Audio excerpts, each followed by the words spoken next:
Fala pessoal, sejam bem-vindos! Começando mais um vídeo recheado de informações importantíssimas. Mas antes, inscreva-se agora mesmo no canal, deixe o seu like e compartilhe esse vídeo com o máximo de pessoas. Assim você vai estar me ajudando demais. Giro na tela e notícias a seguir.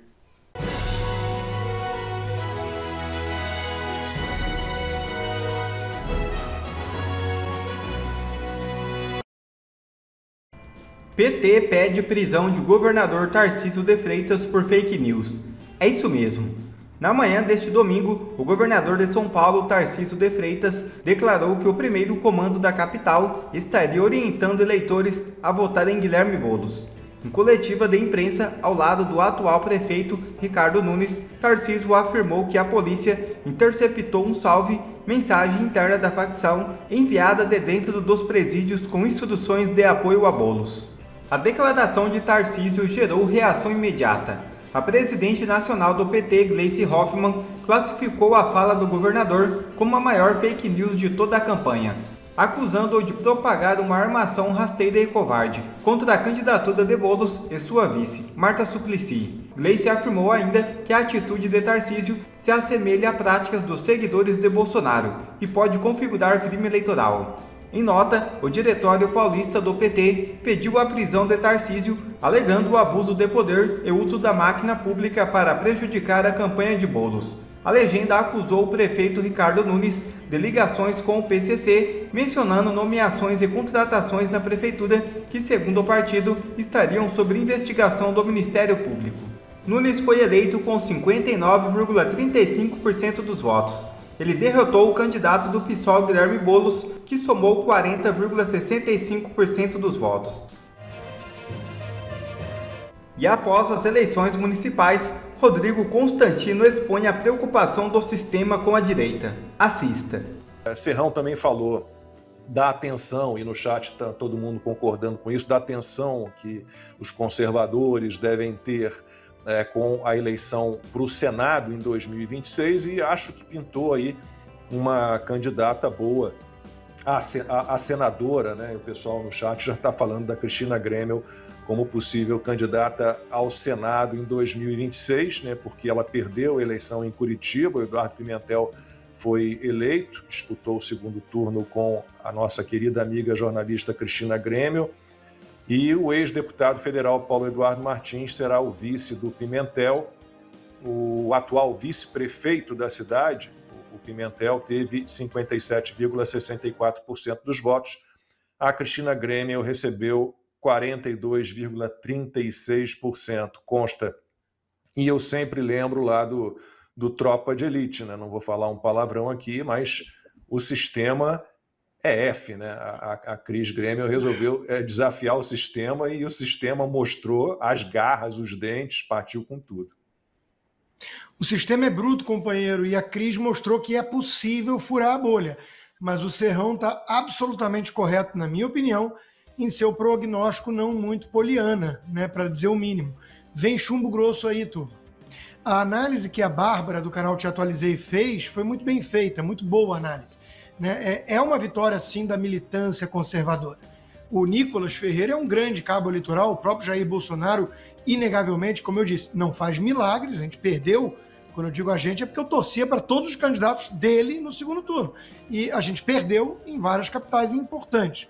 Não faz milagre, mas mostrou força, e isso está preocupando o sistema, em que pese o sistema ter sido o grande vencedor nas eleições municipais. Ele está de olho em 2026 e ele está de olho no Senado.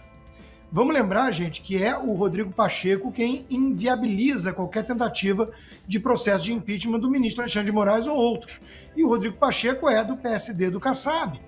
Então, quando eu vejo algumas pessoas falando assim, fogo amigo, o Rodrigo fica implicando com o Bolsonaro, eu não sei onde eles entendem isso, né?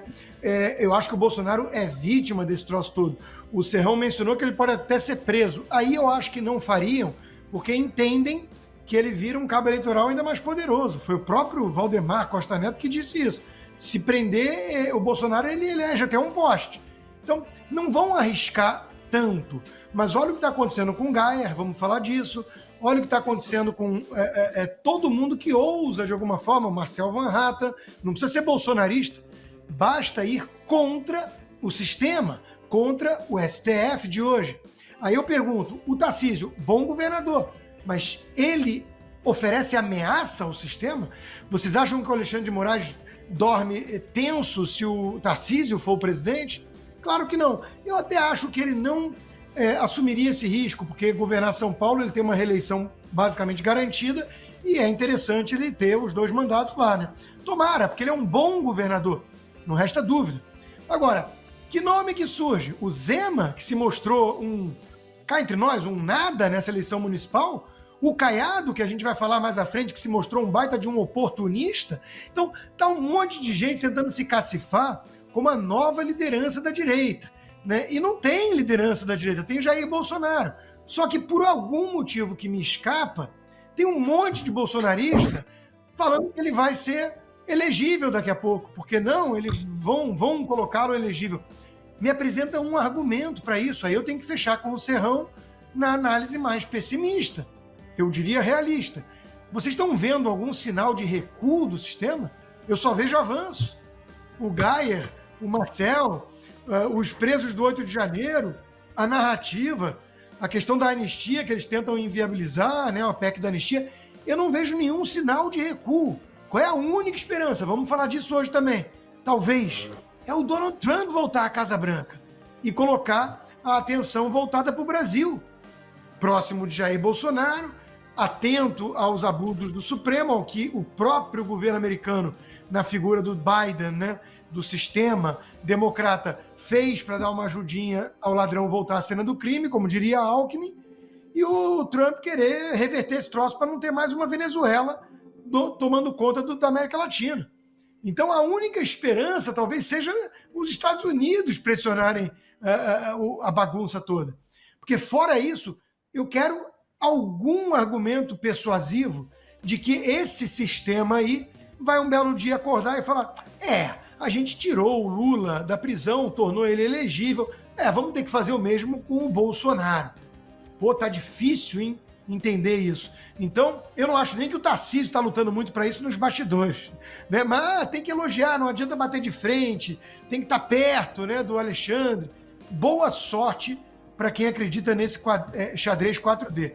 Eu sou um pouquinho mais pé no chão, gente. Então, estou vendo com muita preocupação o que está acontecendo, porque estou reconhecendo a força da direita, sim. A análise da Bárbara é muito boa. A militância conservadora mostrou sua força, mas o sistema, que foi o grande vencedor, também está atento a isso. E não quer brincar em serviço e não quer arriscar ter um Senado conservador lá na frente. Sobre essa questão do Bolsonaro se tornar elegível, né? Teve uma entrevista do Valdemar Costa Neto, presidente do PL, para o Estadão, em que ele fala que está ali conversando com Davi Alcolumbre, que é favorito para a eleição, para voltar à presidência do Senado. Então, o Valdemar Costa Neto mostra ali que está trabalhando com a bancada do PL no Senado para, de repente, dar apoio ao Davi Alcolumbre, desde que o Alcolumbre, imagine, ofereça em troca a anistia para os envolvidos no 8 de janeiro e para Jair Bolsonaro. Ana, aí a gente fica nessa, a gente tem que confiar na palavra do Davi Alcolumbre para que Bolsonaro se torne elegível e concorra em 2026. Gente, aí complica, né? Aí não dá. Eu vou pegar 2 ganchos, um do Consta e um do Serrão. Eu vou começar com o Consta sobre essa análise da Bárbara, falando da militância, né, da direita, como a militância vem demonstrando, né? Os políticos podem não entregar uma agenda clara, mas a militância, os eleitores, conservadores, liberais, estão demandando uma agenda muito clara. Não tem como ficar mais claro do que já está aí. E aí vem exatamente o que o Serrão falou, da juristocracia. Agora é quando o Constantino e eu, agora o Lacombe, a gente fala, a gente vem do futuro. É impressionante como nós precisamos entender o que acontece aqui nos Estados Unidos, porque vai acontecer no Brasil. É regra, gente, não tem jeito. É impressionante. Se olharmos o que aconteceu aqui nos Estados Unidos e o que está acontecendo no Brasil, agora já chegando quase no mesmo tempo que os Estados Unidos. O Donald Trump foi perseguido, os eleitores foram perseguidos por causa do 6 de janeiro. O 6 de janeiro é uma ladainha que é repetida até hoje para tentar desbancar eleitores, o próprio Donald Trump, a insurreição, aquela coisa toda. E o caminho que nós vimos aqui nos Estados Unidos para demonizar Donald Trump nas primárias republicanas, depois no próprio caminho onde a juristocracia, mesmo aqui nos Estados Unidos, ela foi usada num estado profundamente democrata que é Nova York, num julgamento absurdo com um juiz que a filha é uma das principais empregadas do Partido Democrata do alto escalão para receber doações. O juiz que condenou Donald Trump é pai dessa moça. Enfim, vocês sabem o caminho. Só que o que não contavam, e aí eu quero fazer aqui uma reflexão com vocês que estão no Brasil, que é o que eu acho que vai acontecer. O que não contavam aqui nos Estados Unidos, diante de tanta perseguição, agora essa semana apareceu uma outra mulher dizendo que o Donald Trump apertou, né, os seios, o corpo dela de maneira imprópria há 32 anos. Enfim, é que quanto mais batiam em Donald Trump, mais ele crescia. E não só isso, ele furou a bolha MAGA, a bolha dos conservadores e liberais. Donald Trump hoje está com números dentro das comunidades negras, números nunca vistos por nenhum candidato republicano, porque ele furou essa bolha, ele mostrou que o sistema está contra ele. Eu estou contando isso tudo porque eu acho que o sistema e peças da nossa política, como Caiado, como Nunes, como Valdemar e tantos outros, ainda não entenderam que o fenômeno que aconteceu aqui vai se repetir no Brasil com o presidente Bolsonaro. Quanto mais bater, quanto mais demonizar, quanto mais desumanizar, mais ele vai crescer. E mesmo que ele não chegue elegível na próxima eleição, o dedo dele que apontar, né, para quem ele apontar, essa militância vai seguir, como foi aqui nos Estados Unidos. Aqui não tem TSE, não tem... Aqui você pode se eleger candidato para a presidência dos Estados Unidos dentro de uma prisão. A gente não tem isso no Brasil. Mas eu vejo a mesma cartilha sendo aplicada. Quanto mais batem no presidente Bolsonaro, quanto mais tentam demonizar a força política que ele tem desde sempre, né? Ele fez uma administração muito boa e isso é que eu dou o mesmo crédito aqui para Donald Trump, porque muita gente continua torcendo o nariz para Donald Trump, mas a própria comunidade negra fala, eu tinha alimento na minha mesa, a economia era mais sustentável, a economia era saudável, mesmo ali dentro da pandemia, eu tinha um emprego e agora tá tudo de cabeça para baixo. Agora levem isso para o Brasil. É a mesma coisa com a agenda técnica, os ministérios técnicos que nós tínhamos com o presidente Bolsonaro, com o Paulo Guedes. Agora a realidade desse governo nefasto que não está nem aí para o seu povo escancarou exatamente as vísceras desse sistema. Eles não querem nenhum progresso para o Brasil, eles não querem governar o Brasil. Portanto, essa juristocracia que agora vai colocar um alvo aí nas costas do Geyer, da própria Cristina, ela que saiu sim vitoriosa porque se torna um nome importante para o Senado, do Ricardo Salles, do Van Hatten, que são nomes fortes para o Senado também. O Senado, que é a nossa casa revisora, né, ali na engrenagem de freios e contrapesos, é o que pode trazer um pouco o país para fora desse hospício jurídico ao qual nós somos submetidos. Agora a perseguição vai ser implacável. Mas, nesse ponto, a gente vem do futuro. Quando eles precisam entender, quer bater? Pode bater. Mas quanto mais bater nessa gente, mais eles vão crescer. E Nicolás Maduro ataca e ameaça Luiz Inácio Lula da Silva. Entenda. Eu acho que poucas pessoas perceberam, mas o maior perigo que o Lula vai ter que enfrentar está acontecendo. A temperatura está ficando muito alta e parece que a imprensa brasileira finge que está tudo normal. Vocês sabem que o Lula é um grande amigo do Nicolás Maduro. E o narcotráfico da Venezuela, sob o comando de Nicolás Maduro, financiou o PT e o Lula durante muito tempo. Quem diz isso é até mesmo um ex-braço direito do Nicolás Maduro, que está preso hoje nos Estados Unidos, o Carvajal, que fala que o dinheiro da ditadura da Venezuela foi usado para financiar Lula e PT. Bom, acontece que o Maduro foi e basicamente deu o maior golpe já visto na história ocidental.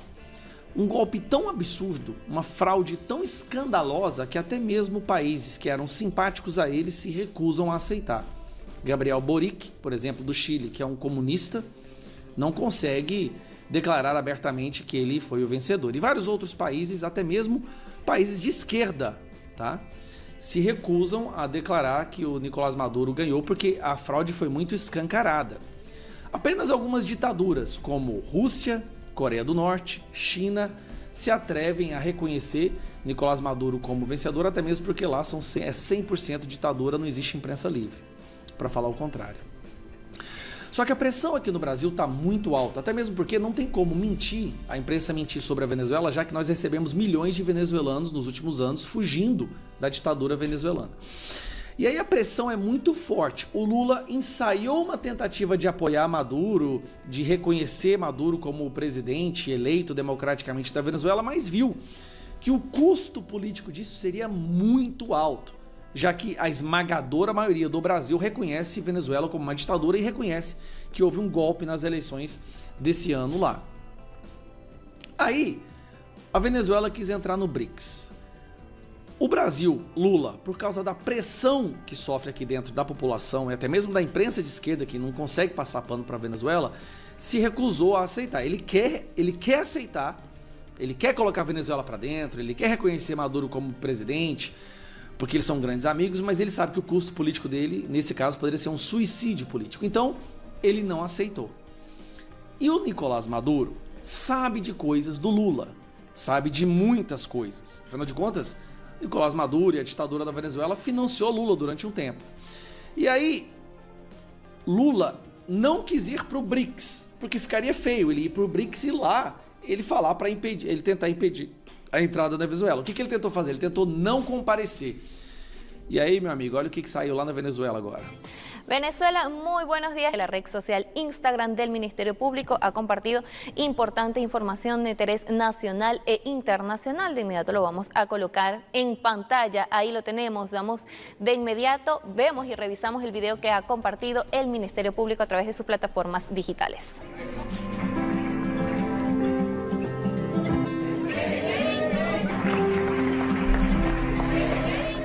Bien, a propósito de este video, vamos a revisar también el comunicado que ha compartido el Ministerio Público a través de sus plataformas digitales en esta misma publicación. Fuentes directas y cercanas desde Brasil me informan que el presidente Lula da Silva manipuló un presunto accidente para usarlo así de coartada con el fin de no asistir a la reciente cumbre de los BRICS. Y que tal versión no fue otra cosa que un engaño para perpetrar el veto contra Venezuela, eludiendo su responsabilidad ante el presidente Putin, los demás mandatarios asistentes y en particular el presidente Nicolás Maduro Moros. Lula reapareció sonriente e ileso, quedando en evidencia que utilizó dicho accidente para mentirle a Brasil, a los BRICS y al mundo entero. Acusando Lula de mentir que não poderia estar apto a participar do BRICS, da reunião do BRICS, porque estava fugindo. Hecho por el que debería ser investigado. Una importante información que ha compartido el Ministerio Público a través de sus plataformas digitales dejan en evidencia la mentira del presidente Luis Ignacio Lula da Silva, el presunto accidente que había tenido para no acudir a la cumbre de los BRICS, quedando por supuesto también en deuda con el presidente Putin y también con el presidente de la República, Nicolás Maduro Moros. Nosotros con esta información despedimos. Aí, primeiro vem o Ministério Público, uma alta autoridade do judiciário da Venezuela, acusando... Esse cara já fez algumas outras acusações do Lula, mas agora acusando o Lula novamente de mentir sobre o problema na cabeça, a queda na cabeça. Como se isso não fosse o bastante, Maduro aparece depois e faz uma clara ameaça ao Lula. Lembrando, Lula foi o cara que vetou a entrada da Venezuela no BRICS. Olha o que o Nicolás Maduro fala. Não existe força nesta terra. Não existe força nessa terra. Lo digo. Que calle la voz de rebeldia e de justiça de Venezuela. Que cale a voz da justiça e da liberdade. Aquelas porcaria que esses ditadores tudo falam. Ni hoje, ni mañana, ni nunca. Nem hoje, nem amanhã, nem nunca. Nadie vetará ni callará Venezuela. Nunca ninguém conseguirá calar a Venezuela. E el que lo intente... E quem quer que tente... se secará. Vai pagar caro. Aqui é uma mensagem pro Lula. Ó. Se secará. Quem quer que tente vai pagar caro, vai se ver. Qual que é a ameaça que o Maduro tá fazendo contra o Lula? O que o Maduro sabe dos crimes cometidos por Lula, pelo PT? Se eu não me engano, Carvajal dizia que o dinheiro era enviado e quem recebia era a Gleisi Hoffmann, a presidente nacional do PT. A Gleisi Hoffmann recebeu o dinheiro que o narco-estado fez. É uma acusação do Carvajal. E aí chama atenção porque se tem alguém que sabe dos crimes do Lula, até porque ajudou a cometê-los, é Maduro.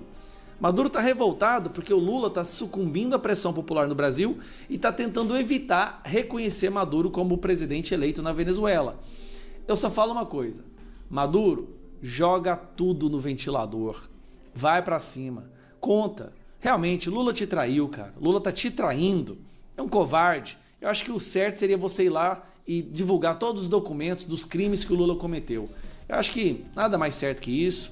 Tá numa altura boa, tá bem comedido, na verdade. E até porque o Brasil precisa saber. Se o Lula te traiu, talvez seria bom a gente saber o que é que o Lula fez com você, quais foram os crimes que ele cometeu.